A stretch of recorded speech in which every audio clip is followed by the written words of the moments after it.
Salut à tous, très heureux de vous retrouver sur le plateau de Gym Tonic. L'OGC Nice a enfin regagné un match, même si tout n'a pas été parfait à 3. Nous reviendrons sur cette actualité en compagnie des experts de la rédaction des sports de Nice Matin. William Bercé, salut Will. Salut Mika, bonjour à tous. Vincent Menichini, salut Vincent. Salut à tous. Belle chemise aujourd'hui pour Vincent. Et la leyenda, la légende, Philippe Kantz est avec nous. La seule légende, c'est Dominique Baratelli. Évidemment. D'entrée. Évidemment. Une autre légende est parmi nous. Ce soir, notre invité a porté le maillot rouge et noir dans les années 70 puis 80, défenseur central reconverti en agent de joueur ensuite. Henri Zambelli nous fait le plaisir d'être avec nous. Bonjour. Bonjour Henri, merci d'être sur le plateau de Gym Tonic. Alors au sommaire de cette émission, nous parlerons des difficultés offensives des Aiglons, symbolisées par ce match à 3. Le coup de mou de Khéphren Thuram depuis sa sélection en équipe de France. Et puis le pour-compte cette semaine, faut-il prolonger Aaron Ramsey? Et en fin d'émission, bien sûr, le Souviens-toi consacré donc à notre invité Henri Zambelli. On parlera également de Rennes, le match de dimanche à 15h. On débute cette émission par cette petite victoire. Samedi 17h. Samedi 17h. J'ai l'habitude du dimanche 15h, mais c'est samedi 17h. T'avais rien de bon. Effectivement, c'était dans le désordre, comme le quintet. Ça arrive. Ils ont été bons ou pas, je sais pas, c'est à 3. Oui, les Niçois, petite victoire 1-0 avec un nombre incalculable d'occasions. Et ils auraient pu perdre ce match, voire ou en tous les cas être égalisés. Ouais, c'est ça qui fait dire que c'est pas forcément une bonne prestation, parce qu'en fin de match, on aurait pu très bien avoir une égalisation sans les deux parades de Kasper Schmeichel, qui, bon, refait des parades, c'est déjà bien. C'est déjà bien. Mais quand on voit le nombre incalculable d'occasions, par contre, surtout Terem Moffi, qui en a vraiment au moins 3 franches, qui n'a pas été très lucide aussi sur d'autres contres à négocier. Hormis la petite magie de Buonanni et l'excellent match de Boudaoui, c'était quand même un ensemble assez moyen face à une équipe qui était complètement en perdition, qui était bien pire qu'Angers encore. Je pense que c'était vraiment une équipe qui s'était démobilisée complet, qui jouait plus rien et qui à la fin peut finir partout. Le gardien quand même fait un gros match. Gauthier Gallon qui est né à Nice. Gauthier Gallon qui fait effectivement un gros match. On va regarder les stats de cette rencontre entre 3 et Nice pour effectivement voir la domination outrageante même de cette équipe niçoise dans la possession, dans les tirs, 30 tirs dans le match, 13 encore tirs cadrés. C'est des statistiques écrasantes, Vincent. Ouais. Et c'est vrai qu'on va en parler un petit peu de ces problèmes offensifs niçois, mais l'OGC Nice doit gagner ce genre de match 3-4-0 quoi. Ouais, même plus. En fait, c'est un match qui doit presque finir à 7-2. Je l'ai regardé en fait en version accélérée. Et en fait, ce qui était impressionnant, c'est quand tu appuyais sur la touche 10 secondes devant, en fait, dès que 3 avait le ballon, 3 le perdait dans les secondes qui suivaient. Et à chaque situation, chaque offensive niçoise, ça a accouché d'une occasion de but. Donc je trouve, moi, malgré tout, c'est vrai que le score ne reflète absolument pas la physionomie du match, mais il y avait quand même cette capacité à se créer énormément d'occasions. C'est même très rare, je trouve, en Ligue 1 de voir une équipe s'en créer autant. Et ça m'a fait penser un peu à ce match contre Angers, ce match également à Brest, bon, c'était une équipe bis où tu sens quand même une équipe qui a vraiment la supériorité dans le jeu. Mais pour l'instant, ça n'accouche pas d'un résultat plus flatteur. Pour moi, ça doit finir ce match-là à 7-2 pratiquement. Alors, ce qui est plutôt rare en Ligue 1. Philippe, j'ai envie de te dire, heureusement que l'OGC Nice, contre une équipe qui va descendre, arrive à se créer beaucoup d'occasions dans un match quand même, non ? Moi, j'ai vu cette équipe de 3, je les ai trouvés super faibles. Bah oui, c'est ça. Mais encore plus faibles qu'Angers, pratiquement. Tu m'as dit pendant le match, ça sentait la roussie. Non, mais je les ai trouvés faibles. Donc, minimum syndical, 1-0. Bon. Ouais, mais ça vient peut-être aussi, je trouve, dans cet effectif, dans cette équipe, il y a quand même, je trouve, de la qualité. Comme l'a dit le petit Buonanni. Sur ce match-là, c'est quand même la classe au-dessus. Il n'a que 18 ans. À chaque fois qu'il a touché le ballon, il s'est passé quelque chose. Ouais, mais c'était pas des petites situations. C'était à chaque fois une énorme occasion de but. Je pense que si Moffi il est à 10% de ce niveau si bas qu'il a eu à 3, il en met minimum 2. Oui, Buonanni doit finir avec 3 passes d'un but. Voilà. Henri, on est tenté de dire qu'à l'image de ce match à 3, c'est la saison des occasions gâchées pour l'OGC Nice. Oui, je crois que l'OGC Nice, dans un premier temps, il faudrait qu'ils arrivent à se stabiliser. Mais c'est très difficile le football aujourd'hui, parce que quand on regarde le parcours du début de saison, c'est toujours un petit peu embêtant de débuter difficilement par rapport aux objectifs. Et après, changement d'entraîneur. Moi, j'ai vu quelques matchs. Cette équipe, elle a fait une série extraordinaire, surtout au niveau de l'état d'esprit, de la mentalité. Je sentais qu'elle avait du peps, cette équipe, par rapport à l'ancien entraîneur. Alors, est-ce qu'après, il peut y avoir des problèmes ou quoi, d'effectifs, de je joue pas, des départs? Il y a plein d'ingrédients, des fois, que les gens ne maîtrisent pas. Enfin, c'est un avis personnel, parce que je l'ai vécu à Valenciennes en tant que directeur sportif. Et des fois, une saison, le bascule vite. Donc voilà. Et si on fait un petit peu l'analyse, je pense que vous êtes d'accord, c'est que quand Digard est arrivé, il a quand même fait une grosse série, mais dans le contenu, il y avait quelque chose. Après, il y a le niveau de l'équipe, il y a les performances, c'est-à-dire les performances pour faire une grande saison, il faut avoir de la régularité. Et à partir de là, ils ont fait quand même une belle série. Après, sur certains matchs, c'est redescendu à un certain niveau où ça n'a plus passé. Mais je crois qu'ils ont bien rectifié le tir, parce que moi, je pars toujours d'un début de saison par rapport aux objectifs. Est-ce que l'équipe a progressé par rapport au début de saison? Oui. Moi, je trouve qu'elle a progressé quand Digard, il a... Alors, les critères, on entend tout et n'importe quoi, je ne me permettrai pas de juger, mais je veux dire, moi, j'ai vu deux équipes. Pour moi, personnellement, dans le contenu, pressing, agressivité, qu'avec l'ancien entraîneur, ça, c'était pas le cas. Alors, on a parlé de ces occasions gâchées face à Troyes, on l'a vu tout à l'heure, 30 tirs, 13 cadrés et un but seulement inscrit. Alors, est-ce de la malchance, de la maladresse de la part des attaquants? Will, ton avis là-dessus? Non, maladresse en plein. Parce que, oui, Gauthier Gallon fait 2-3 parades, même un peu plus, clairement. Mais il y en a d'autres où c'est vraiment de la maladresse. Buonanni, il fait un super match, mais il doit en mettre une. Plat du pied à 3 mètres, il ne doit pas le rater. Mofi, je l'ai déjà dit. Et il y en a d'autres. Laborde a aussi une belle tête. Mais enfin, il y a des situations où, voilà, peut faire largement mieux. Pour une équipe de cette qualité-là, il y avait de quoi faire mieux. On a posé la question justement à Didier Digard aujourd'hui en conférence de presse. Est-ce de la malchance ou de la maladresse pour les attaquants niçois? Et pas que, d'ailleurs, pas que les attaquants, puisque les milieux et les défenseurs se sont aussi créés des occasions dans ce match. Écoutez la réponse de l'entraîneur niçois devant la caméra de Franck Fernandez. Non, pas de malchance. C'est un manque d'efficacité. On se procure des occasions, c'est déjà bien, c'est une très bonne chose. C'était déjà le cas dans les matchs précédents, mais il n'y avait pas de résultat positif. Là, au final, le résultat, malgré tout, est positif, mais on sait que c'est un axe d'amélioration et très important, parce que c'est pas la même chose de gagner 5-0 comme ça aurait pu être le cas, ou 1-0, même pour la confiance des joueurs. Je pense que ça leur aurait fait du bien un score plus fleuve. Mais ils sont aussi conscients qu'ils font de très bonnes choses pour se procurer ces occasions. On va continuer de travailler, de renforcer cet état d'esprit et essayer d'inverser ce manque d'efficacité. Voilà, inverser ce manque d'efficacité. Il reste 5 matchs pour cela dans cette fin de championnat, même si l'OGC Nice ne joue plus grand-chose. Il faudra peut-être montrer d'autres velléités offensives dans ces 5 matchs-là. Vincent, on se faisait aussi la réflexion, quand il y a un latéral de métier aussi dans cette équipe qui revient bien, comme Jordan Lotomba par exemple, puis Youssef Attal qui l'a suppléé, ça en fait 2 effectivement. On voit quand même que c'est beaucoup plus fluide, quoi. Ça change tout de jouer quand tu as en plus cette volonté d'aller de l'avant. Lotomba, on le voit, il est capable de venir à l'intérieur, il se projette énormément dans son couloir, avec Buonanni qui rentre sur son pied gauche, qui lui passe dans son dos, et quand à la 70e il a des camps, tu fais rentrer Youssef Attal, l'arrière gauche apparemment, quelqu'un a discrétion, de 3 il a fini le match, il avait juste vomi.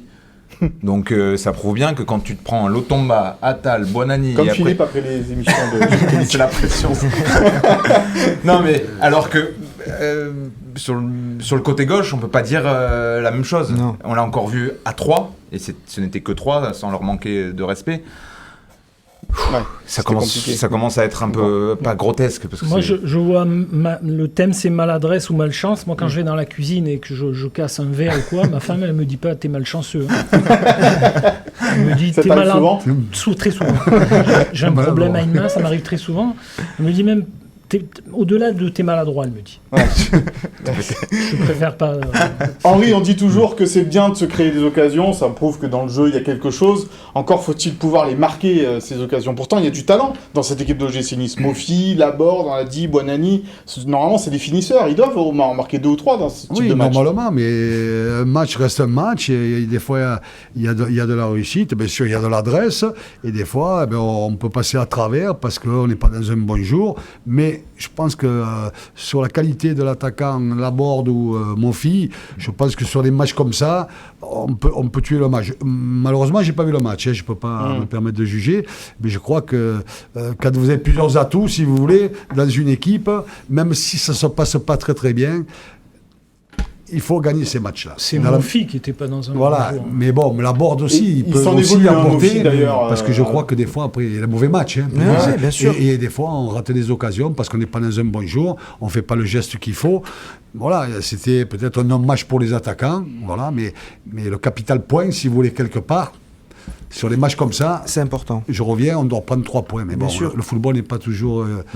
Il faut se rappeler le premier match de l'ère Digard. Ce Voilà. 6-1 contre Montpellier, Voilà. on avait l'impression qu'à chaque fois Ouais. qu'ils entraient dans la J'étais au surface, match. Et c'est Ouais, ce que mais disait ça allait faire but. Digard, hein. Tu mettais une frappe, Mais voilà, non, mais à but, 3 et même contre Angers, à Angers, je sais pas. J'étais au match. Hein, Ouais. bon, j'ai vu Montpellier, une équipe ce jour-là très très faible. Ouais. Comme quoi, quand Et on alors, voit... quand qui n'a rien à voir avec Ah, l'équipe moi, Ça n'a rien à d'aujourd'hui, voir. quoi. Aujourd'hui, C'était Romain Pitot avec à la l'époque. reprise de Michel Herzakarian en tant qu'entraîneur, elle s'est bonifiée. Pour ça, on revient sur la saison de Nice. Par rapport au début de Ouais, saison, ouais. quand on regarde, si vous prenez les images, moi j'ai vu 2 équipes. Alors, les raisons... Ouais, il y a- Ce match même pareil, à Angers, Ouais, voilà. à Angers, au bout Angers, tu dois gagner, bien sûr.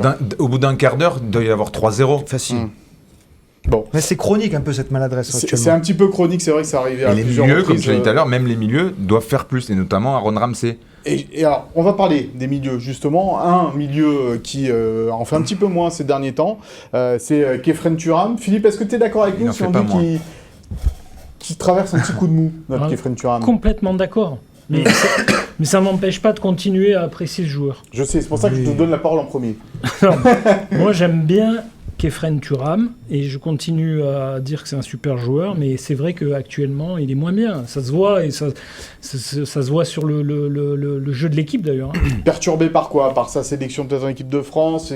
Quand on est jeune, c'est peut-être un peu, c'est du poids sur les épaules. Il y a L'affaire eu cette affaire Galtier. Galtier. Il y a eu cette élimination en Coupe d'Europe. Moi, je pense surtout à l'affaire Galtier, plus l'élimination en Coupe d'Europe qui lui a mis un gros coup sur la tête, parce que c'est un garçon qui est très compétiteur, qui est très sérieux, qui déteste l'échec. Mais vraiment, au plus profond de lui, après une défaite, il est vraiment malheureux. Et je pense que ce qui est arrivé entre l'affaire Galtier, parce que ça l'a beaucoup touché lui aussi, il n'est pas musulman, mais c'est une personne de couleur, donc toutes ces histoires de racisme, il a été directement touché. Avec un papa très concerné aussi. Avec un papa très concerné, un entourage aussi qui est très concerné. Donc, forcément, ça a joué. Et l'élimination contre Bâle, qui est vraiment un échec total pour l'OGC Nice. Et pour ces joueurs-là, qui même dans les perspectives d'avenir, aller le plus loin possible dans cette Coupe d'Europe, pourquoi pas la gagner, c'était rester à l'OGC Nice quasi assurément l'année prochaine.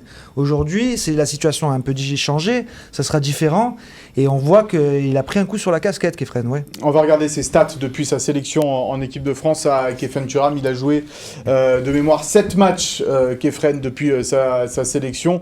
Et c'est vrai que, au niveau des buts, au niveau des dribbles, au niveau des duels, on le sent moins présent, quoi, le milieu de terrain niçois.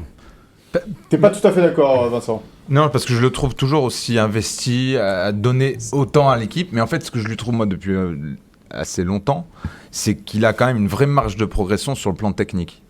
Souvent, dans la construction du jeu, dans l'approche des 30 derniers mètres, je pense que sa marge de progression, elle se situe là.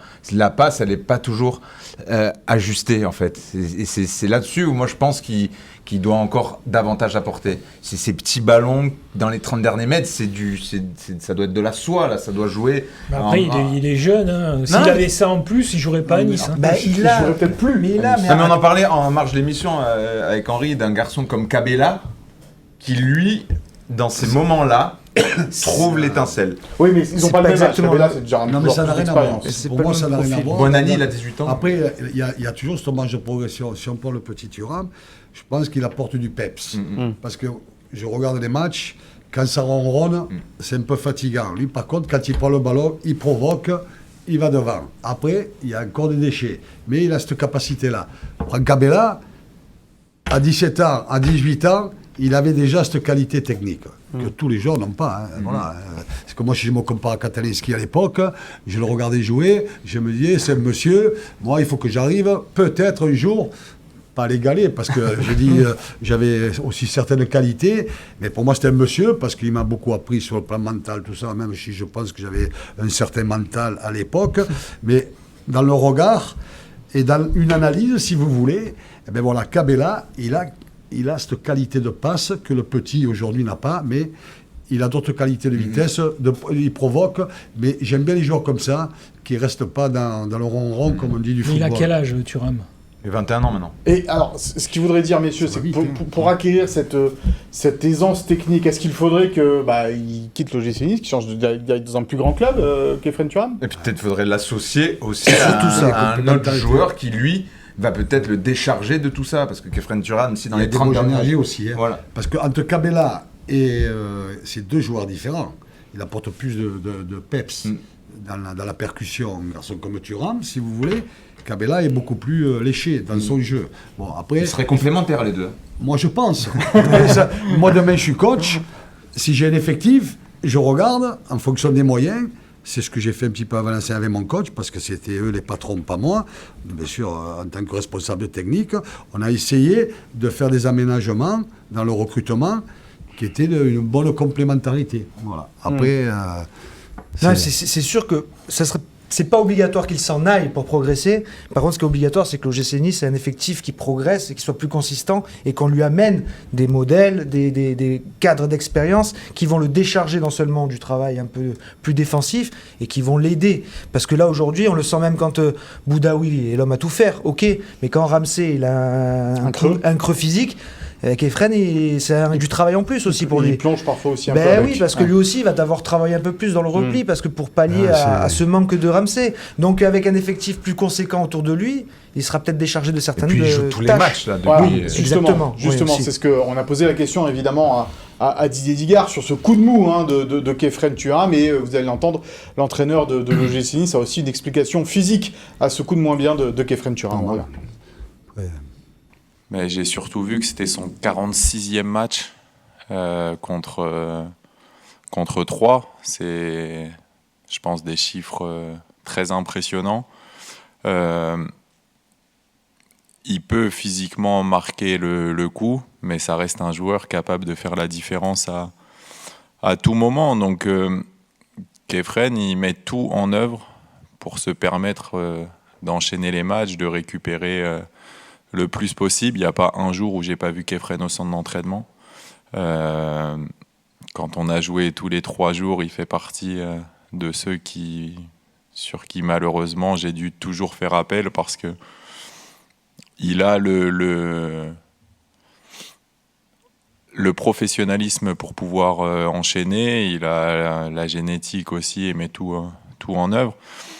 Donc peut-être que j'aurais dû ou pu le faire un peu souffler, mais voilà, on ne peut pas le faire avec tous les joueurs, et il fait partie de ceux sur qui on a beaucoup tiré d'un point de vue physique. Mais sincèrement, ça reste quand même des prestations intéressantes, et c'est un joueur qui peut faire la différence à tout moment, donc c'est très compliqué de s'en passer. Très compliqué de se passer de Kefren Thuram, parce que c'est vrai que c'est un joueur qui, même dans des coups de moins bien, peut effectivement faire la différence. Vous avez parlé tout à l'heure de Aaron Ramsey, c'est le thème de notre pour-contre cette semaine. Faut-il prolonger Aaron Ramsey puisque tu reviens de vacances, Vincent, tiens, c'est à toi. Alors oui, je suis pour le prolonger, parce qu'il incarne quand même une certaine idée du professionnalisme, l'ami Aaron Ramsey. Il est de moins en moins blessé ces derniers temps, il apporte quand même une vraie qualité technique dans cet entrejeu, cette capacité à réguler un petit peu le tempo de l'équipe, d'accélérer quand il faut à sa vitesse, parce qu'il va pas très vite, mais aussi surtout de calmer un petit peu tout le monde quand c'est un peu plus chaud. Je pense que lui aussi, un peu comme Thuram, il aurait besoin d'avoir d'autres éléments autour de lui, un petit peu pour prendre la relève, notamment sur ce match contre Bâle. Il joue 120 minutes, il ne doit jamais jouer autant, mais derrière Ramsey, derrière Boudaoui, derrière Thuram, c'était le petit Belayan et le néant en fait. Donc c'est pour ça que moi j'aimerais bien le voir l'an prochain épaulé d'autres milieux de terrain plus compétitifs. Will. Moi, je vais dire non parce que je ne suis pas sûr que c'est typiquement le joueur dont l'OGC Nice a besoin pour l'année prochaine aller chercher des objectifs plus élevés. Si l'OGC Nice se veut d'être ambitieux, je suis pas sûr qu'il faut compter sur un garçon qui a 32, bientôt 33 ans, qui est pas capable de tenir 90 minutes, qui manque de consistance, qui est pas toujours régulier non plus sur l'ensemble de l'enchaînement des matchs. Donc oui, il y a de l'expérience, il y a du vécu, il y a de la qualité technique, mais pour voir loin, pour voir viser haut, je pense qu'il a un salaire assez costaud.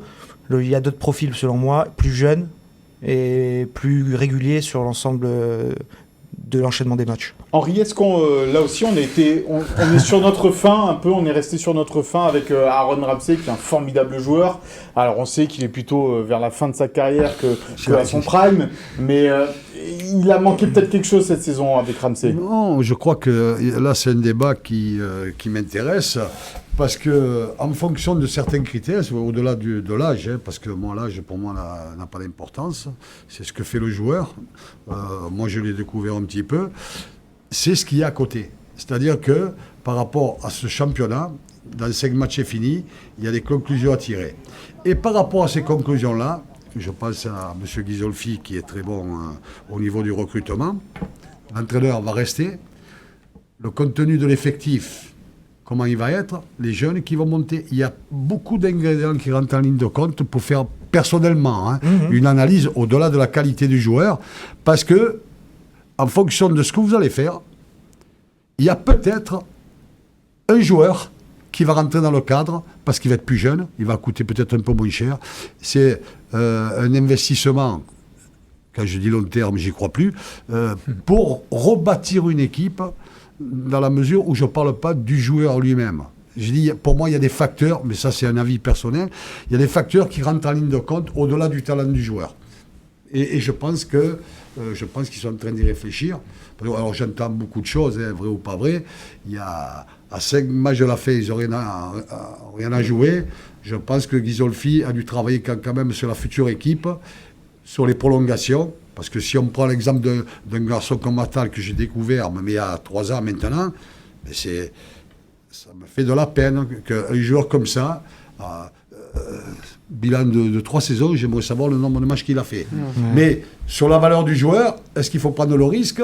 Est-ce qu'il faut le prolonger? Le Tomba a bien réussi, parce que je trouve qu'il a progressé. C'est pour ça que tous ces ingrédients sur les renouvellements de contrat, si vous voulez, moi, je n'ai pas la même analyse, personnellement, parce que je vois d'autres ingrédients. En tous les cas, Vincent, il a normalement la prolongation automatique est possible à lever puisqu'il a joué les matchs qu'il faut, c'est ça? Ouais, c'est ça. Après, il avait une quota de match. De manière automatique, faudra les critères sont réunis en tout cas. Ouais, après, c'est pas non plus...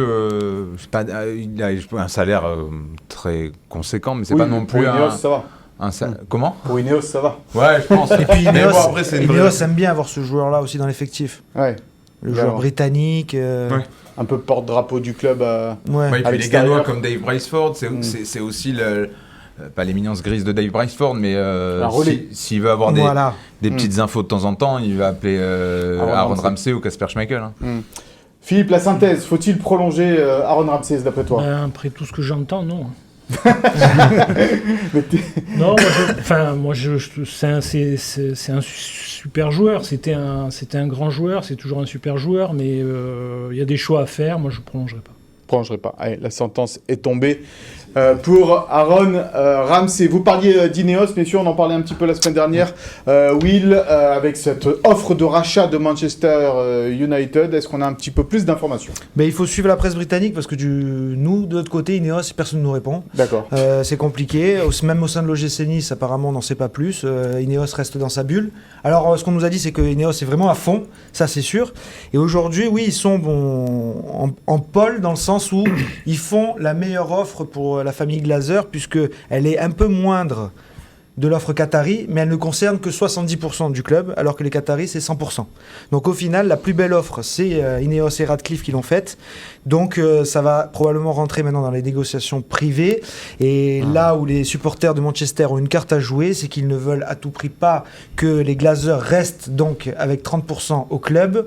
Et c'est là que Ineos n'a pas les faveurs du public. Ouais. Le public Il y a eu une veut... manifestation le week-end dernier. Hein. Oui, manifestation avant le match, des écharpes jaunes et vertes dans les tribunes pour rappeler que quand les Glazers sont arrivés, ils voulaient changer les couleurs de Manchester United, ils voulaient revenir aux couleurs classiques, enfin ils avaient fait n'importe quoi. Et donc aujourd'hui, il y a une vraie haine contre cette famille Glazer, et donc Ineos est favori pour l'offre financière, mais pas du tout pour le montage qu'ils veulent faire en conservant les Glazers Ils se mettraient les supporters à dos, quoi, en gros. complètement.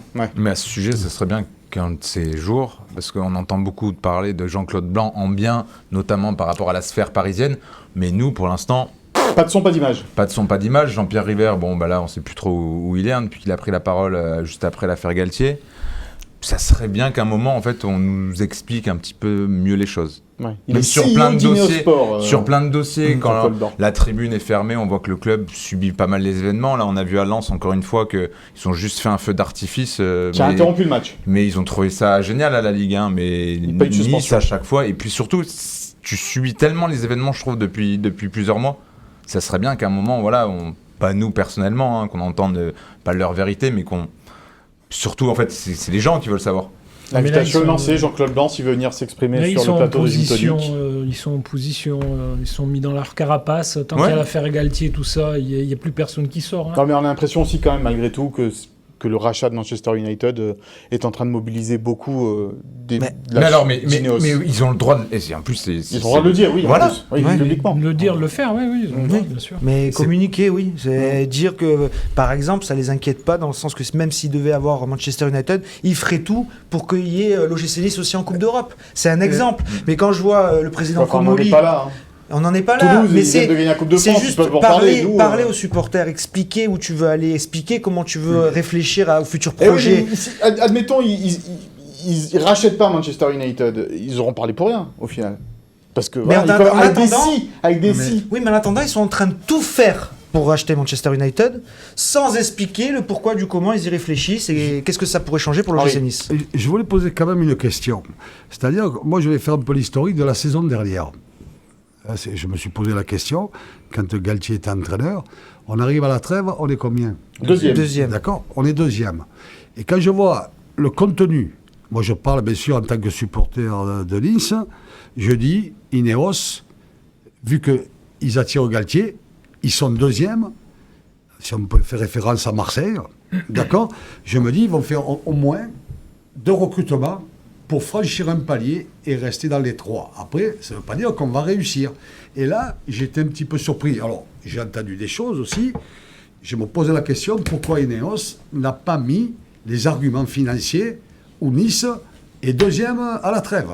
Après, le contenu... on Non, peut- mais ça, c'est une vraie réflexion. Que Ça, plein pour de moi, Il c'est y une a un réflexion. au départ de Julien Fournier. qui Non, a mais d'accord, conduit mais je veux à- dire, à un moment donné, je sais pas, Fournier, il est dur, pas dur, Galtier, pas Galtier, j'ai entendu n'importe quoi. Je ne me permettrai pas de juger, mais moi, en tant que sportif, petit directeur sportif que j'ai été, je me dis, j'arrive à ce niveau-là, je fais une réunion avec le président, vous avez des arguments financiers, on ne va pas faire n'importe quoi. Parce que si on fait référence à un club comme Lens, où Ghisolfi, toute la série de recrutement, ils ont mis le doigt sur certains joueurs, ils n'ont pas mis 50 ou 60 millions, alors que Ineos est capable de le faire, je me dis, pourquoi l'OGC Nice ne l'a pas fait? Vous voulez dire que Lens a mieux fait de prendre Thomasson et Fulgini au mercato d'hiver que C'est- Nice c'est- Braille non, mais je parle de l'intersaison en décembre. C'est-à-dire, Oui, oui.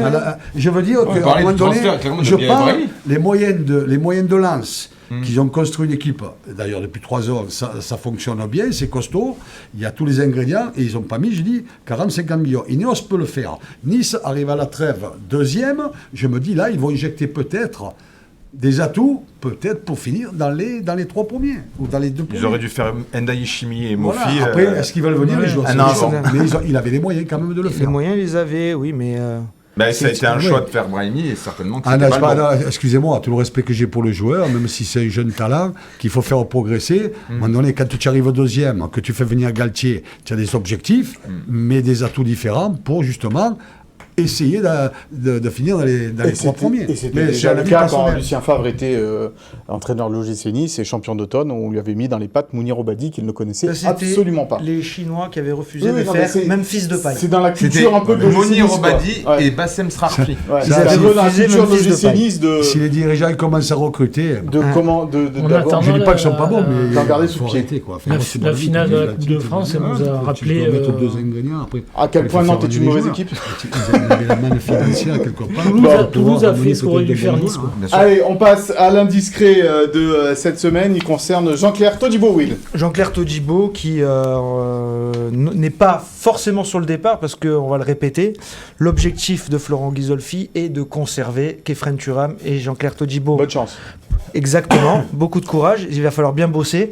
Et en tout cas, pour que Todibo s'en aille, je pense que les clubs anglais sont prévenus, ce sera pas à moins de 50. Il y a un prix de réserve, quoi. Ouais, ce sera parce que avec un contrat jusqu'en Comme dans les 2027 et une prolongation assez récente, donc une revalorisation salariale et compagnie, l'OGC Nice n'a aucun intérêt à brader son joueur. Là, c'est encore un débat. C'est encore un débat. Demain, Ghisolfi, moi je pense qu'il est très compétent.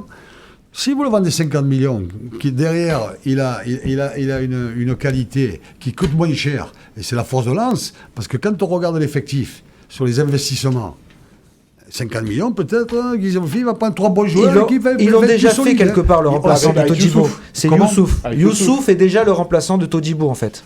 Quand ils l'ont pris en janvier, Istanbul. c'était Ouais. déjà dans la réflexion D'accord. Lui aussi, il a d'être eu le peur. remplaçant Voilà. de Todibo. Il est pété. Et il a est blessé. coûté 12 millions. Voilà, donc c'est toujours pareil. Après, c'est Faut ce avoir qu'il y a le coup derrière. d'avance. Voilà. Ouais. Moi, Ouais. je À Lens, ils ont pris Danso, c'est pas mal. Hein. bien sûr. Ah ouais. Ils ont pris l'attaquant. Parce que si Openda. Todibo, Openda, c'est ils l'ont 50... payé combien 15. Si Todibo, c'est Voilà. 50 millions, Danso, Non, mais il va Openda, finir. il coûte combien aujourd'hui? Il va en Angleterre, il va coûter 90 millions. C'est toujours peu pareil. plus c'est- vieux, ouais. Pas très vieux. Bon, voilà en tous les cas ce qu'on peut dire Voilà. sur Jean-Claire Todibo, Ça, c'est le point. Qui sera toujours de à l'OGC retour, hein. Nice, et dont le prix fixé est aux alentours de 50 millions d'euros, contrairement à ce qu'on avait pu lire, on avait pu lire 30. Minimum. Voilà, Ouais, on avait dit minimum 50. 30, mais c'est impossible. Voilà. Les C'est clubs fou. anglais sont certainement sur le coup.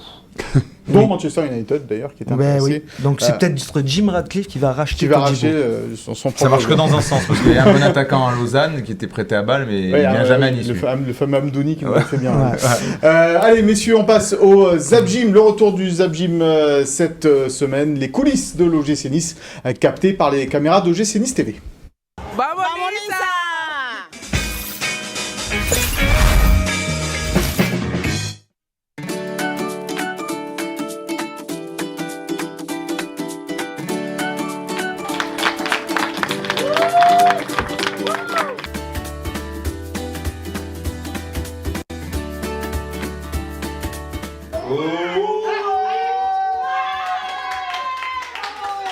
Aujourd'hui avec Jordan, on est venu voir les enfants du foyer de l'enfance. On s'est bien amusé, on a fait une partie de Mario Kart. J'ai perdu mais voilà, c'est pas grave. Franchement, ça m'a fait trop plaisir de voir les joueurs.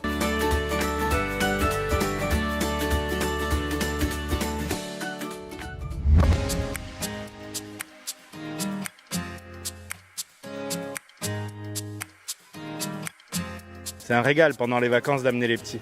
On est venu supporter l'OGC Nice, on est venu voir leurs joueurs favoris, donc Todibo, Buonanni, Mofi, tous ces joueurs-là, ils sont super contents de venir les voir.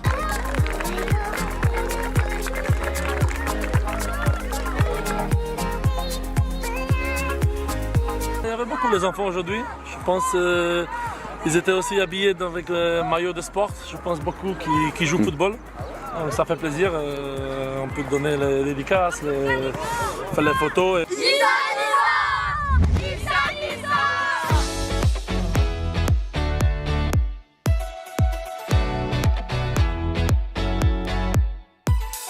C'est trop bien, il y a plein d'animations, il y a plein d'activités, donc je profite au max et je les fais tous.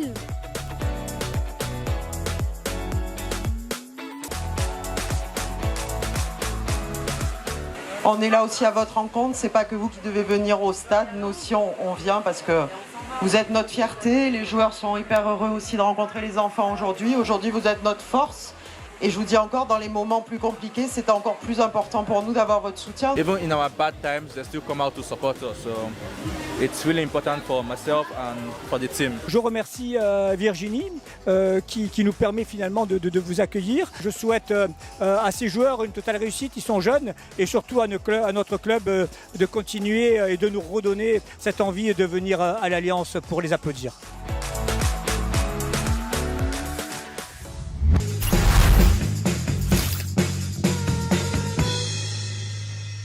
Voilà donc pour le Zap Gym que vous pouvez retrouver en intégralité sur les médias de l'OGC Nice. On passe à l'avant-match de Nice-Rennes, c'est donc samedi à 17h du côté de l'Alliance Riviera. J'ai retenu la leçon. Vincent... C'est pas la leçon, c'est non, juste l'information. Oui, c'est vrai qu'on a tellement l'habitude de ces matchs à 15h le dimanche qu'on n'a plus l'habitude de jouer le samedi maintenant. Ouais. C'est vrai qu'avec la Coupe d'Europe, on joue le dimanche. C'est ça. Walou. Donc, Nice-Rennes, il va servir à quoi, Philippe, ce match Nice-Rennes pour toi? Ah, absolument rien. Ouais, c'est vrai, carrément. Est-ce que Laurent Pocou joue avec Rennes? Non, mais ils ont montré une mauvaise image contre Clermont. Il faut peut-être qu'ils se rachètent, non, les joueurs, là, à domicile.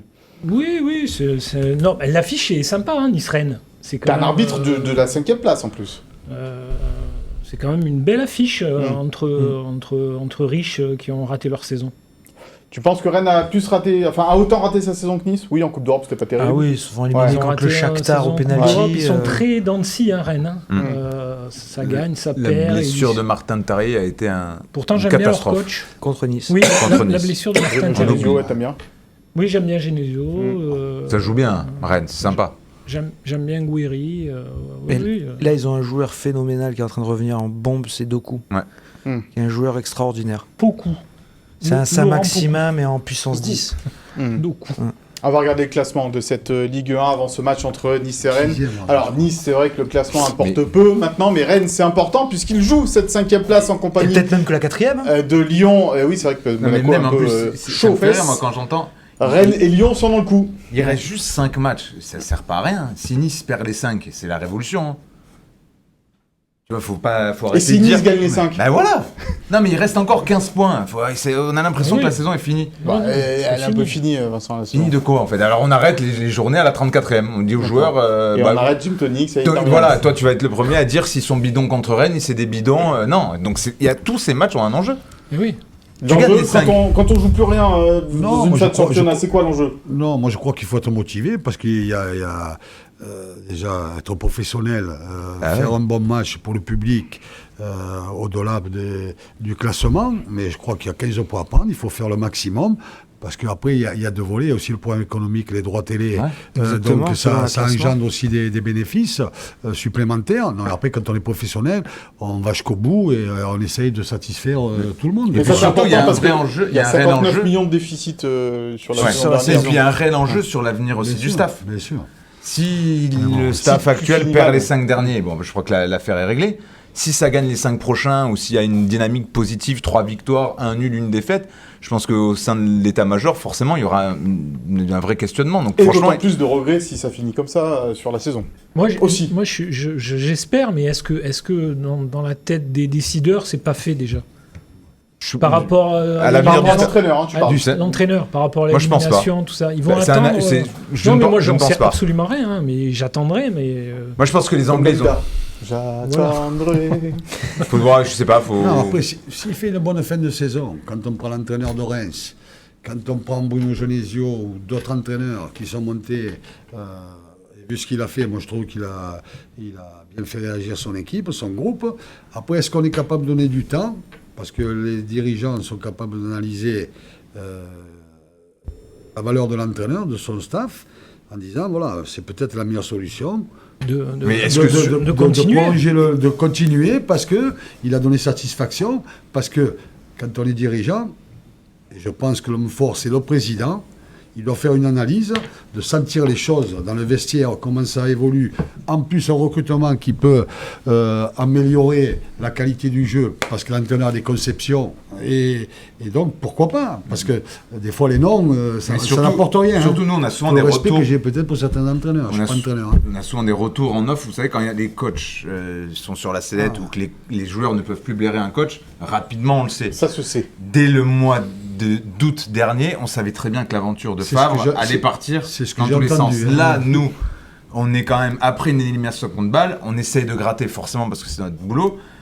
Et c'est vrai que pour l'instant, il n'y a pas un joueur ou l'agent d'un joueur qui nous dit c'est un staff de bidon, il faut vraiment changer.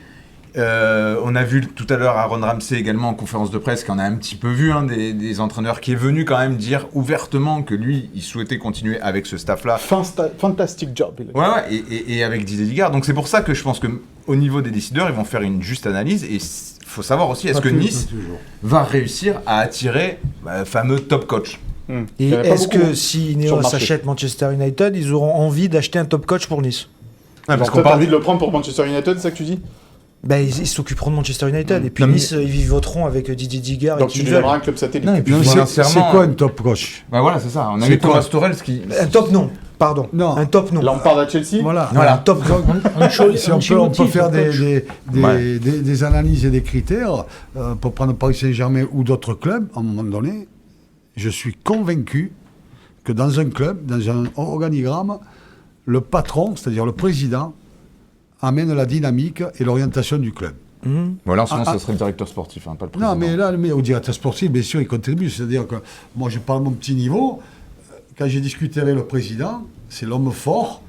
Tu détermines une orientation. Si demain Digard, vu ce qu'il a fait, on rajoute des ingrédients positifs, c'est-à-dire un bon recrutement, parce qu'on sent le vestiaire, on sent une osmose dans le travail, et que cette continuité est la meilleure des choses, pourquoi pas?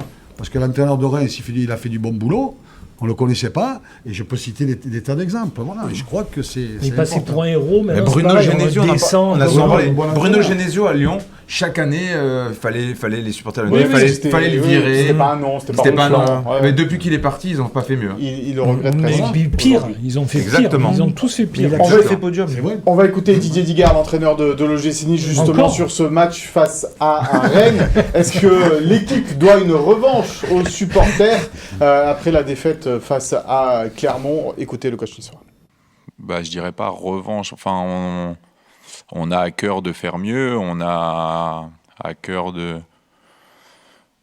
retrouver un public solidaire des joueurs. Et c'est surtout un match très intéressant pour nous. On se rappelle du match aller qui avait été très frustrant. C'est bien, je pense, de pouvoir se mesurer à ce type d'équipe et de l'aborder peut-être d'une autre manière. Je l'ai dit depuis le début, des matchs, c'est comme ça, c'est le foot, on va en perdre, mais il n'y a rien de pire que de les perdre et de ne pas avoir joué, d'avoir subi tout le match et rentrer plein de regrets. Donc on a à cœur de faire une belle prestation contre une très très belle équipe. Contre une très belle équipe, ça papote pendant l'interview de Didier Digard. Les débats sont chauds sur le plateau de Gym Tonic. Allez, on va débattre. D'ailleurs, je sais que ce débat te tient à cœur, mon cher Vincent. On va comparer un petit peu les saisons de Gaëtan Laborde et d'Amine Gouiri, parce que toi, tu n'as jamais compris comment Amine Gouiri avait pu quitter l'OGC Nice. Alors, on arrive à la fin de cette saison. Regret éternel. Voilà, regret éternel de ton côté. On arrive à la fin de cette saison, peut-être presque l'heure du bilan, et on va comparer un petit peu les saisons des deux joueurs. Alors on vous a fait ça en tableau, bien sûr, avec la saison de Gaëtan Laborde et la saison d'Amine Gouiri. 37 matchs d'un côté, 39 de l'autre, 12 buts pour Laborde à Nice, 13 buts pour Gouiri à Rennes, un peu plus de passes D pour Gouiri également. Donc un peu plus décisif Gouiri. Le double. Du côté, oui, beaucoup plus même de passes D. Plus décisif Gouiri, puisqu'il est sur 20 buts du côté de Rennes, alors que Gaëtan Laborde est sur 15. Malgré tout, on va le dire d'entrée, Gaëtan Laborde, c'est peut-être le joueur le plus régulier de Nice cette saison. Mais il manque des buts, là, Gaëtan Laborde. Non, c'est 9 en Ligue 1. Avec Nice et 3 en Coupe d'Europe. Mais en fait, ce qui est marrant, Donc il y en a 2 de plus avec Rennes. c'est que dans On n'a l'image. pas mis Rennes, on n'a pas mis exprès les buts.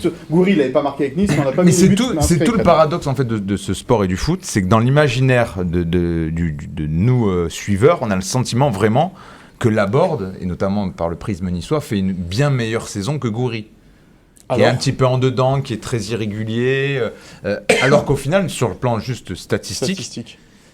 La saison de Gouiri sur le plan statistique est un poil meilleur. Après, ça se vaut parce que Laborde, il est irréprochable sur plein d'aspects. Et là, respect. Et j'ai vu le dernier but qu'il a mis Gouiri contre Angers. Là. Pareil, je l'ai vu hier. Vous l'avez vu ? Non. Non ? Il met juste une magère, mais c'est un geste de grande classe en fait. Et donc Gouiri, par son côté un petit peu nonchalant, c'est vrai qu'il est par moments cyclique, il manque d'esprit peut-être de compétition. Il a mis un peu sur le banc, non ?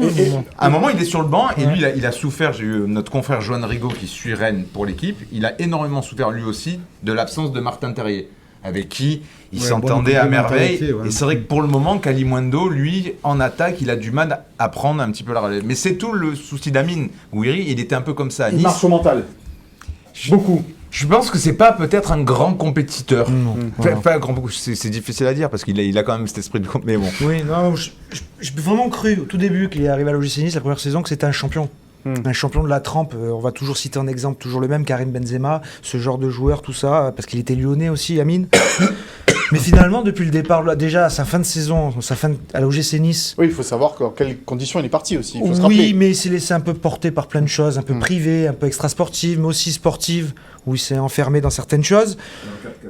Dans le 4-4-2 à gauche, oui, mais après... Non, mais il était pas bon aussi. J'ai pas trouvé qu'il avait vraiment le mental du champion, qui voulait se relever. Et à Rennes, je regarde les stats, elles sont un peu meilleures que celles de Laborde, mais combien il a coûté Amine Gouiri à Rennes ? 28 millions, c'est vrai. C'est le plus gros transfert de l'histoire du Stade Rennais. Donc, question rentabilité, c'est pas terrible, hein, parce que Gaëtan Laborde, lui, a coûté que 15. Ouais. Quand tu es sur 20 buts dans une saison, c'est pas assez pour toi. Quand moi je suis d'accord avec Will, il doit faire plus. Il doit faire plus. Mais parce qu'après, sur le plan statistique, mais ça reste un joueur. Moi aujourd'hui, quand je vois cette équipe de Nice avec Bonani, un vrai numéro 9, costaud qui garde les ballons. Et un vrai ailier gauche. J'aurais quand même bien aimé le voir dans le 4-3-3, là, avec des joueurs qui prennent de côté, des doublés au milieu avec Thuram.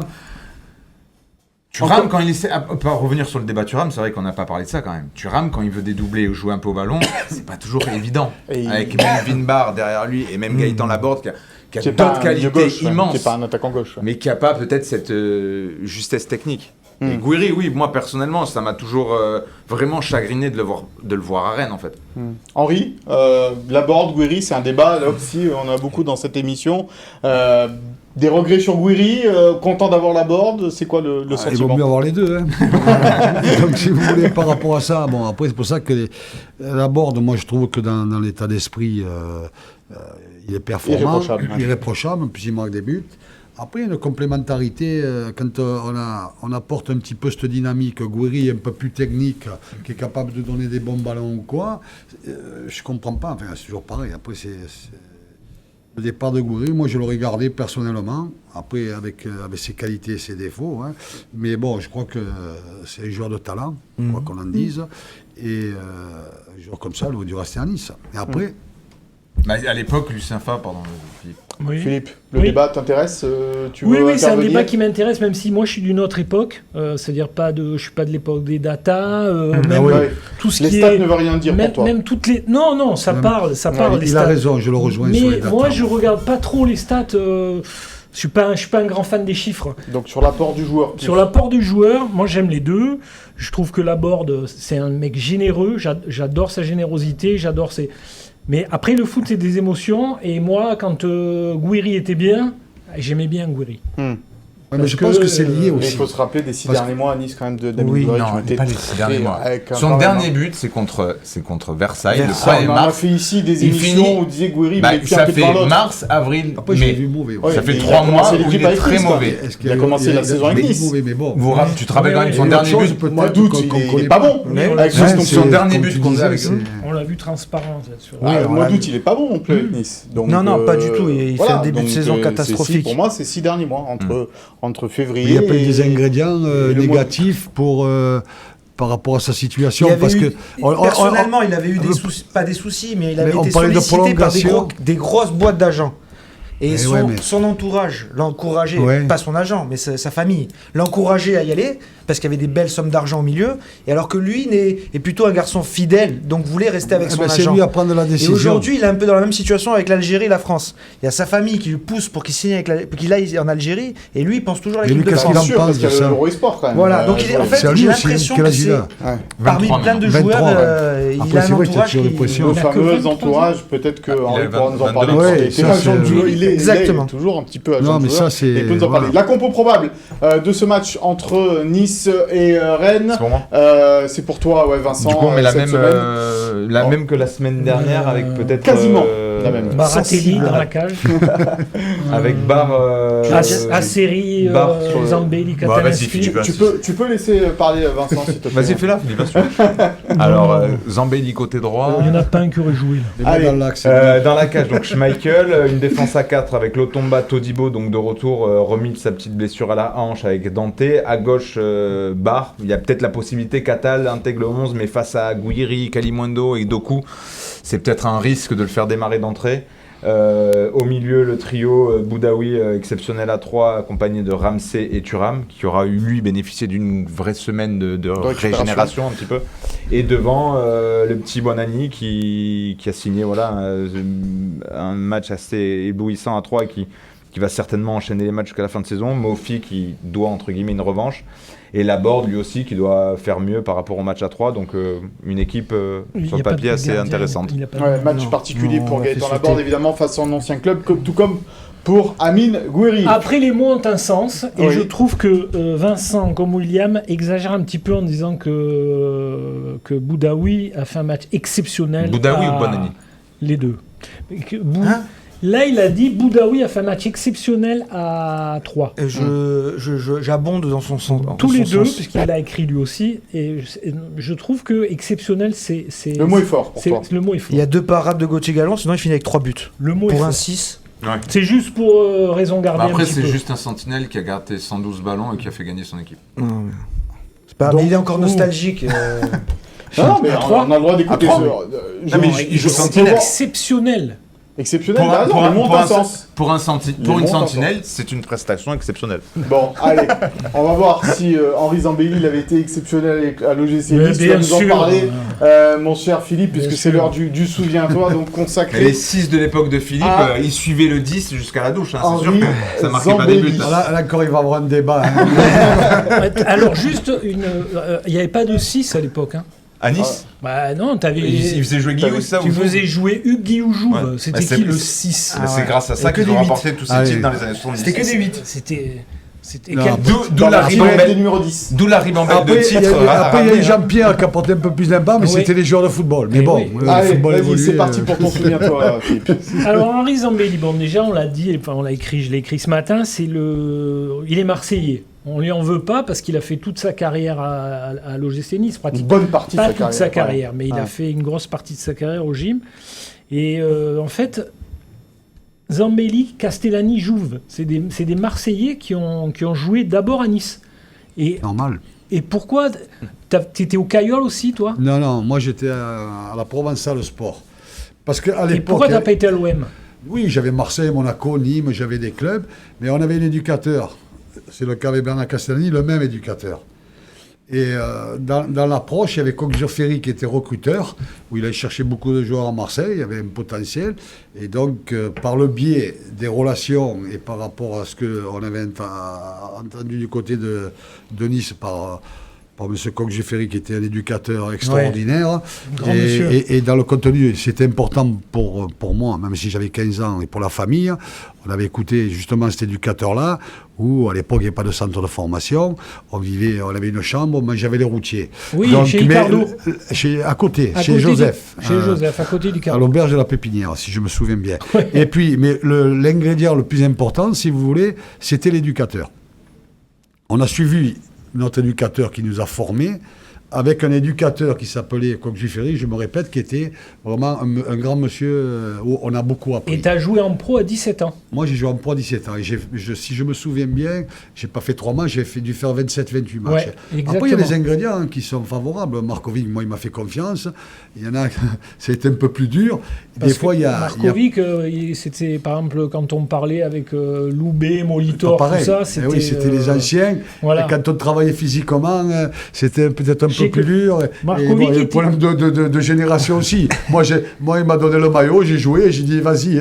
Je ne regardais pas. Parce que et tu avais joué sur le côté au début? J'ai débuté à gauche. Voilà. Et après, en fait, tu es plus un stopper, quoi. Tu es plus dans l'axe, toi. De base, je suis défenseur central, puisque ma carrière, après je l'ai fait avec Ski, à Catalinski. Oui. Après, je suis parti dans pas mal de clubs, je jouais toujours dans l'axe. Même en sélection, j'étais capitaine de la sélection B. Et, je jouais défenseur central. Voilà. Markovic, qui te disait, si tu joues bien, prends-le pour toi. Si tu joues mal, c'est ma responsabilité. Tout à fait, c'est ça. Je l'ai regardé. J'ai dit, c'est bien. Parce que ça voulait dire quoi, cette phrase? Ça veut dire que si tu n'es pas bon, je vais te redonner peut-être une chance. Et il y avait de la concurrence. Donc tu intègres la phrase, il dit il vaut mieux être bon. Parce qu'après au football, mais bon, j'ai eu la chance que l'entraîneur me fasse confiance. Parce qu'Henri, il a joué dans la plus belle génération du gym. Bon, on met la... Bernard aussi, Castellani. On met à part les années 50 où il y a eu des titres, où il y a eu des... Mais les années 70, c'était les années dorées. Et Henri, il a joué par exemple avec Eriksson et avec Jouve. C'est-à-dire que, ça a été quand même les deux grands... Roger, que ce soit Roger ou même Leif, c'est-à-dire c'était pour moi un gentleman. Parce que si j'ai bonne mémoire à l'époque, quand il est arrivé, il a souffert les 6 premiers mois. On l'a pris pour un joueur, mais bon, comme il est plus vite que les autres, il joue à une touche de balle, tous les gens ne sont pas capables, avec des registres différents. Et en tant qu'homme et en tant que joueur, quel joueur? Alors, je ne parle pas de Roger, Roger, c'est un super joueur. Ouais, voilà, Roger, c'est pied gauche extraordinaire. Mais après, cette génération-là, moi j'ai joué à côté de Catalinski. Même si des fois je m'énervais un petit peu, mais bon, tu te tais parce que tu écoutes les anciens, il n'arrêtait pas de monter. Moi, je restais derrière. C'est une anecdote, mais quand tu joues dans une équipe comme ça, grand plaisir. Et en plus, on avait des résultats et je trouvais que ça jouait bien. Tu avais été du cauchemar à Nice des 7 buts contre Nancy. Je crois que j'étais suspendu ce match. Ah, tu étais suspendu. C'est pour ça. C'est pas pour ça. Je ne prends pas d'excuses. Mais c'est vrai que... Henri a joué la finale de la Coupe de France. C'est un autre cauchemar, ça, pour Alors, par contre, Coupe de France. On me le dit souvent. Bon, moi, j'ai même peu d'humour, mais bon, la réalité, c'est que Michel Platini, à l'époque, qui est bien sûr un grand joueur, il a fait un truc, moi je l'ai peut-être mal analysé, où il est allé trop vite pour moi. C'est au marquage, c'est ça, sur Platini. Au marquage, mais dans une situation où je pense qu'il va... Vous êtes même deux, non? Il n'y a pas barrage avec toi? Je crois qu'il y a peut-être Robert, mais c'est moi qui suis. Mais au départ, je pense qu'il va centrer, mais il a ramené le ballon, Platini. Et il a mis, c'est la classe d'un joueur, qui n'est pas donné à tout le monde. C'est Baratelli. Peut-être qu'il sur le but, il est... Non, je ne vais pas dire parce qu'après tu vas te fâcher. Non, mais je veux dire, il ne peut rien faire. C'est des situations, sur le but. Là on parle de talent. Voilà, c'est comme ça. Il peut rien faire. Moi j'ai peut-être anticipé, j'ai fait certainement une mauvaise analyse. Mais voilà, le talent, on l'a ou on l'a pas. Et juste donc... Tu es niçois ces belles années. D'adoption. Après, tu joues au gym. Après, tu pars 1 an à Marseille. Ouais, mais je ne veux pas aller à Marseille. Et tu reviens à Nice. Et je me souviens, tu n'avais pas racheté ton contrat pour quitter l'OM. Ouais, il faut être un peu, comme on dit, gaga à Marseille. J'avais racheté mon contrat, ouais. Enfin, pas moi, parce qu'on m'a aidé à l'époque, parce que j'avais une analyse personnelle en disant il vaut mieux discuter à 2 qu'à 3. Et donc. Et ça s'est mal passé à Marseille. La saison, très mal passé, mais moi au départ je ne veux pas aller à Marseille. Je veux aller à Paris. Jouer chez soi, c'est dur. Comment? Déjà, parce que non, c'est pas le problème, c'est que je suis élu meilleur joueur du tournoi Espoir à Toulon. Je veux signer à Paris. Je fais le tournoi de Paris, parce qu'à l'époque il y avait le tournoi de Paris. Ouais. Et c'était Vazovic. Borelli me voulait, et dans le contenu de la discussion, Marseille, il y avait Marius Trésor. Tout le respect que j'ai pour Marius, et un grand respect, parce qu'il était plus fort que moi, c'était un monstre à l'époque. Moi, j'étais capitaine de la section B, j'avais cette opportunité d'aller à Paris, et mon choix, pour moi, il a été vite fait, parce que dès que tu rentres en concurrence à Emmaüs, tu jouais pas en zone. À l'époque, tu jouais au marquage. Si j'avais joué en zone à Emmaüs, ça m'aurait pas gêné. Hein. Voilà, mais bon, après, il y a eu d'autres ingrédients, ils nous ont bloqués, bon, ça fait partie de la vie. Donc, tu avais ton contrat et tu es revenu à Nice. Et donc, après, dans l'analyse, ça a été une année très, très difficile, même si je suis Marseillais. Je sais pas, il m'est venu un truc dans la tête, je sais pas, j'ai dit peut-être ils vont me discuter à 2 qu'à 3, et on m'a aidé, et puis j'ai racheté mon contrat. Je crois que je suis le seul en France. Ça n'existe jamais de la vie. Jamais de la vie. Quand je le raconte, je sais pas, vous pouvez regarder les faits. Ça coûtait combien? Ça coûtait combien à l'époque? Après, tu peux négocier. Moi, à l'époque, je crois que Marseille m'avait payé 85 millions de centimes. Donc ça fait 850 000 francs. Voilà, d'anciens francs. 100 000 euros. 850 000 francs, donc 110 000 euros. Ouais. C'est beaucoup d'argent. Hein. C'est pas mal. À l'époque, c'était pas mal. Mais quand on voit les prix des transferts aujourd'hui... À l'époque, Platini, je crois qu'il coûtait 210 millions, un truc comme ça. J'ai plus si je me souviens bien. Hein. 2,1 millions. Bilal Brahimi, il a coûté 7 fois plus. Mais bon, après, c'est l'époque aussi, c'est toujours pas mal. Et la dernière fois que j'ai parlé, que quelqu'un m'a cité ton nom, c'est Carlos Bianchi. Ah oui, j'ai fait mal. Il m'avait dit, on joue une demi-finale de Coupe de France, Reims-Nice, non, Nice-Reims, au Ré. Et il se qualifie, Reims, ils viennent gagner 2-1 au Ré. Et il me dit, je suis à la lutte avec Katalinski. On tombe tous les deux. Je me relève avant Katalinski. Mais il me dit, Zambelli arrive. Et avec il me met le genou dans la poitrine. Ah bon, j'ai fait ça? Non, ouais. Je pense pas. Et il lui a cassé, j'ai cassé deux côtes. Cassé 2 côtes et il n'a pas joué la finale. Et en plus, quand je signe à Paris, je le croise. Il me dit, tu as signé, il n'en a pas encore. Donc, et puis, mais après, c'est toujours pareil. Avant, il n'y avait pas les caméras. Après, il y a aussi le contenu du match. Parce que, qui était pour moi un super buteur, comme Delionis, il t'endormait, il te tirait le maillot. Après, il y a des réactions qui, peut-être qu'on ne doit pas faire. Que toujours, j'ai fait comme tout le monde. Hein. Après, bon, je reste bon ou pas bon. Vous étiez très rugueux. Hein. Rugueux. Oui. Bon, on fait rugueux. T'es dur. Oui. Oui, vous aimez ça, disons, J'aimais le combat, mais bon, après, bon, je pense que j'étais capable quand même de jouer au football. C'est mieux pour un défenseur d'aimer le combat quand même aujourd'hui. Et après, le problème, quand tu étais au marquage, à l'époque, c'était différent. Quand tu joues en zone, tu as beaucoup plus de solutions de sortir de... Par contre, quand tu es au marquage, où comme on dit, tu te prends Onis, tu te prends Bianchi, Tonel, Bernard Lacombe, des joueurs comme ça, tu es souvent... C'est lequel le plus dur à... Moi, il y a des mecs... Enfin, il y a des joueurs qui ne me plaisaient pas, c'est Onis, il m'endormait, il me fatiguait. Mais bon, après, il faut rester concentré. Ouais. Parce qu'il avait cette faculté sur 3-4 mètres, parce qu'il n'est pas vite, hein, Delio, mais par contre, il avait le sens du but, comme Carlos Bianchi. Après, quand j'étais en duel avec Tonel, Bernard Combe, un peu plus difficile, parce qu'il avait un centre de gravité bas. J'étais plus à l'aise dans les duels qu'avec des gars costauds où là ça rentre un peu dans mes critères. Et Dekovic à l'entraînement alors super joueur. Et tout à l'heure tu parlais de Katalinski. Qu'est-ce qu'il avait qu'il était si fort? Parce que bon, moi c'était. Non mais déjà. Il avait toutes les qualités d'un défenseur. Il était capable d'abord de marquer des buts. On disait que c'était le meilleur libéro du monde. Hein. On passe déjà à défendre. Mais il avait un bon jeu de tête, super frappe de balle. Tactiquement, pour moi, il était très bon. C'était pour moi monsieur. Hein, voilà. Parce qu'il avait toutes les qualités requises. D'abord défenseur. Mais 15 buts par saison. Et non, mais en plus, quand on regarde un petit peu son parcours, c'est quand même un monsieur. Mais par contre, il avait une mentalité extraordinaire, parce que moi une fois, il m'a repris de voler. Si je peux citer cet exemple-là, il m'a pourri, mais dans le bon sens. Alors, ça peut paraître débile, c'est-à-dire que et moi, je n'ai pas accepté, et j'étais parti sous la douche, j'ai dit, tu ne me parles plus comme ça, j'ai dit. Grand monsieur, pourquoi? Il m'a dit, excuse-moi, monsieur Katalinski, au petit qui débute, j'ai déjà demandé, le mec, il t'écoute, et on est allé boire un café, et on a discuté. Ben moi, je tire mon chapeau, comme un garçon comme Leif Eriksson, pour moi, c'était un gentleman. Ouais. C'était des joueurs qui, pour nous, c'était des références, quelque part. Comme Roger Jouve, techniquement, Guillou, Hugues. Je trouve que cette équipe-là, elle avait quand même quelque chose. Après, bon, malheureusement, on a fini vice-champion. Je pense qu'on aurait dû être champion. Pour ça que... Tu avais joué le match de la main de Lopez puisque... Bien sûr. C'était Wurtz l'arbitre. Vous l'avez recroisé, Wurtz? Comment? Vous l'avez recroisé, Wurtz? Je sens un peu d'agressivité. Non. J'ai croisé Christian Lopez, il m'a avoué que... Il m'a dit, Henri, j'ai mis la main. J'ai dit, c'est pas beau ce que tu dis, tu aurais dû le dire avant. Mais bon, bon, et donc on sait que tout à l'heure, Mika en a parlé, après tu es devenu agent de joueur. Oui, tout à fait. Avec Emmanuel Petit, avec Franck Leboeuf en particulier. Ouais, ça a été tes premiers joueurs, Comment? Leboeuf, Petit, c'était tes Leboeuf, premiers? je suis allé chercher à Laval et tout, parce que je faisais beaucoup de kilomètres. Enfin, j'ai eu la chance d'avoir un réseau à travers des anciens joueurs, parce que ça se passe au niveau relationnel. Parce que quand tu débutes, bon, après, il y avait moins d'agents. Hein. Il y avait Garonner, Jean Auvert, il y avait Biguiacho, tout ça. Et je suis parti dans cette orientation-là parce que j'aime bien parler, j'aime bien le football.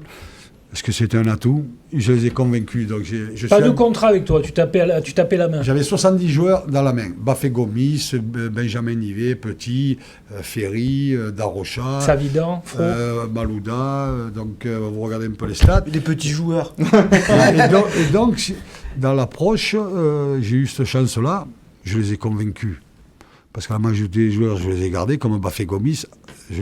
Je suis parti parce que je suis parti directeur sportif. Tu ne peux pas cumuler les deux fonctions. Donc j'ai eu cette chance-là, à travers l'évolution et à travers mon fils aujourd'hui. Je travaille encore un peu avec lui. Hein, mais bon, pris le relève. Ouais, c'était TMA, la boîte. Et puis voilà. Et l'approche est totalement différente. Moi, sur des trucs... tu n'as pas mis beaucoup de joueurs à Nice, hein? Comment? Tu n'as pas mis beaucoup de il joueurs à fallait poser Nice. la question à Nice. Hein. J'ai gardé peut-être pas les moyens à l'époque. Mais après, c'est notre débat. Ouais. Parce que des fois, quand tu proposes un joueur noir, le lendemain, il veut le blanc. Tu le rappelles le lendemain, je l'ai trouvé blanc, il veut le noir. Là, tu te poses un problème. Je dis, mais quand même, il a un bon pied. Il y a le prix, il y a l'âge, il y a des ingrédients. Mais là, c'est notre débat. Ce que je veux dire, par rapport à ça, donc voilà, le football aujourd'hui, c'est une autre planète, médiatiquement, tout ce qui a évolué. Et aujourd'hui, moi, j'arrive à 66 ans, même si je travaille encore un petit peu. Tout à l'heure, tu parlais des datas. Ouais. Moi, ça me fait sourire, même si on met certains ingrédients. Les datas, c'est important. Mais moi, je reste convaincu, moi, dans mon recrutement, déjà, l'analyse, c'est normal, parce que maintenant, il y a beaucoup d'analyses, il y a beaucoup de débats. Je veux dire, moi, des fois, je ne suis pas toujours d'accord. C'est l'homme qui doit compter, c'est son état d'esprit, c'est... Oui, ouais. Bien sûr. Parce que Toulouse, il recrute que comme ça, il paraît. Oui, moi, je parle de Damien Comoli, d'ailleurs, qui est à la preuve, hein, l'équipe, elle n'est pas trop mal. Hein. Oui. C'est une bonne équipe, hein, parce qu'il faut mettre l'équipe... je crois qu'ils sont 12e, ils ont 41 points, c'est ça. Hein, donc, ce qu'il faut, gagner la Coupe de France, ils n'ont rien gagné depuis. Et première année, 41 points, s'ils se maintiennent avec le budget qu'ils ont. Mais c'est toujours pareil, on parle de budget. Moi, quand je vois Rennes, qui font du bon boulot, alors on dit ils ratent la saison. Des fois, il y a des éléments, des ingrédients comme... Ils ont un bon budget quand même. Oui, mais ils ont un bon budget. Mais Monaco, ils ont un bon budget. Paris, ils ont un très bon budget. Puis Rennes a perdu son meilleur joueur. Non, mais je veux dire, quand tu fais le ratio, ce que je veux dire, si à un moment donné, Paris, ils n'ont pas la capacité d'être champion et d'avoir 15 ou 20 points d'avance, il faut arrêter. Hein. Excusez-moi, je suis peut-être dur. Après, non, mais c'est vrai. Quel est le deal dont vous êtes le plus fier? J'en ai fait pas mal quand même. Hein. J'ai mis Petit Arsenal, Bafé Gomis, c'est un peu mon petit. D'ailleurs, je suis invité à son mariage parce que je suis un peu son petit, j'ai la chance. Donc, il m'a toujours remercié d'avoir marqué des buts. Bafé Gomis, à quel moment vous le... Quand il revient de 3. Quand il revient de 3. Et bon, l'anecdote, c'était déjà, ça commençait les frères, les cousins, les trucs. Et moi, ça, je ne supporte pas. Le fameux entourage. Le fameux entourage, parce que je pense que dans n'importe quel corps de métier, il y a des gens bien. Bien sûr. Hein. Là, aujourd'hui, ça prend des proportions économiques, tout ce qui est médiatique, ça va à 100 000 à l'heure, comme on dit, ça va très très vite. Mais moi, ce qui me dérange un petit peu, mais c'est plus jouable, mis à part quelques clubs, où il y a une instabilité permanente. Quoi. Ouais. Si on prend le cas de Goury, non mais ce que je veux dire, après, c'est toujours pareil. Après, c'est l'offre et la demande. Il y a un marché, dès qu'un joueur il flambe, il joue à Nice. Et je reviens à ce que je disais un petit peu tout à l'heure. C'est-à-dire que, je prends l'exemple de Nice, moi j'étais content qu'il soit deuxième. J'ai dit, ça y est, il va faire l'effort. S'il fait l'effort, que tu enclenches la deuxième partie de championnat, ça ne veut pas dire que tu vas gagner les matchs, mais c'est des atouts, parce que tu as l'argent pour le faire. Peut-être qu'il va rester. Pourquoi? Parce que tu fais la Champions League. Si tu ne la fais pas, le joueur va partir. C'est pour ça qu'on se pose des questions sur Ineos. Voilà, après, sur leur stratégie, c'est mon débat. oui, tu vois, c'est facile. C'est pour ça qu'on difficile aimerait bien. Voilà, c'est. Mais bon. Après, les joueurs, maintenant, ça bouge trop. Mais bon, c'est comme ça. Bon, vous reviendrez sur le plateau de Gymtonic nous parler de vos autres anecdotes en tant qu'adjoint de joueur, hein, parce que ça, vous devez en avoir un paquet aussi. Hein. Je perds un peu la mémoire, j'ai du mal. Je garde les bonnes, pas les mauvaises, je ne les dis pas. Bon, messieurs, merci beaucoup. Merci Henri d'avoir été sur merci à vous de m'avoir invité. de Gymtonic. Merci. C'est Philippe. Super. Merci Philippe. Si ça tenait qu'à moi, on n'aurait que des mecs des années 70. Ouais, on te dit jamais. Mais d'ailleurs, et pourquoi Dominique Baratelli n'est toujours pas venu sur ce plateau? Doumé ne viendra.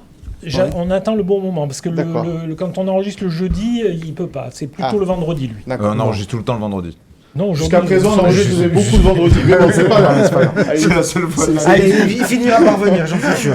Allez, merci à toutes et à tous pour votre fidélité. Merci à Sophie Doncé, Franck Fernandez, Chloé Voirgard et Philippe Bertini à la préparation et à la réalisation de cette émission. Bonne fin de semaine, et puisqu'on est le 4 mai, que la force soit avec vous. Bye bye.